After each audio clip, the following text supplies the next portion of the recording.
Assalamualaikum Mirul. Waalaikumsalam adik. Nasi Sihat? putih satu. Alhamdulillah Boleh. sihat. Tapi saya pakai talam boleh? Boleh. Boleh Sekejap Okey, tengok sikit nasi putih. Jangan banyak-banyak Mirul. Diet ke? Diet sikit Mirul hari ni. Tambah sikit lagi boleh? Sikit lagi boleh lah. Jangan okey cukup. Baik, Okey pilih macam lauk, biasa lauk. Bagi semua Mirul. Boleh. Nak pilih tak? Ayam bawang ada bagian Ayam dada. bawang Bagi apa? Nak Bagi yang mana? dada. Ayam bawang bagian dada. Kedai Legend. Dekat Seremban sudah buka. Kita repeat lagi kedai ni. Nak cuba ayam goreng tak? Boleh cuba ayam goreng. Nak bagi yang mana? Peha juga. Peha boleh peha. Boleh. Ayam goreng bagian peha, pipin kena ambil. Lagi sayur. Sayur Tauge wajib. Kobis. Campur lah. Campur kobis dengan toge. Lagi telur rebus telur masin nak? Boleh, telur rebus, telur masin. Favourite saya tu.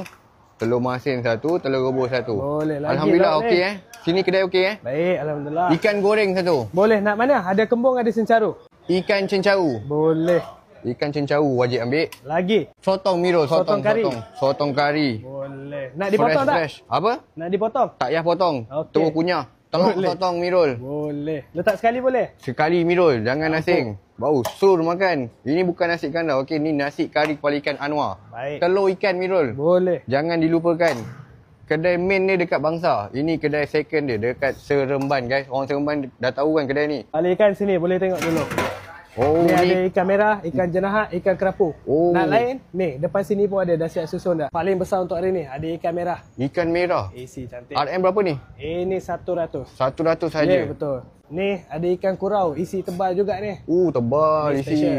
Ikan kurau Ya. Ikan jenahat, ada ikan kerapu. Ikan jenahat, ikan kerapu pun ada guys. Kepala Ya. ikan memang sur mat. Okay, ni ada yang saiz kecil. Ada ikan jenahat, ada ikan merah, ada ikan kerapu. Okey, tak nak mana? yang besar-besar, nak yang kecil je. Merah ikan boleh? Merah boleh, ikan merah. Boleh. Ikan merah. Oh, cantik color. Wah, ikan merah hari ni kita makan guys. Kita makan seorang tak nak besar-besar.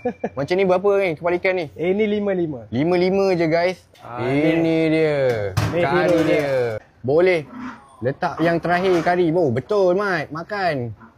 Pakai cawan letak kari. Korang tengok ni. Nampak sedap. Tak sabarnya nak makan Mirul. Ya Allah, sedapnya. Cukup kali?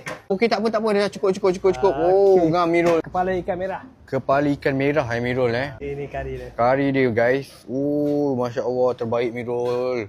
Besar ni, macam ni berapa kira ni? RM100. 100 saja. Meledak Mat. Thank you Mirul.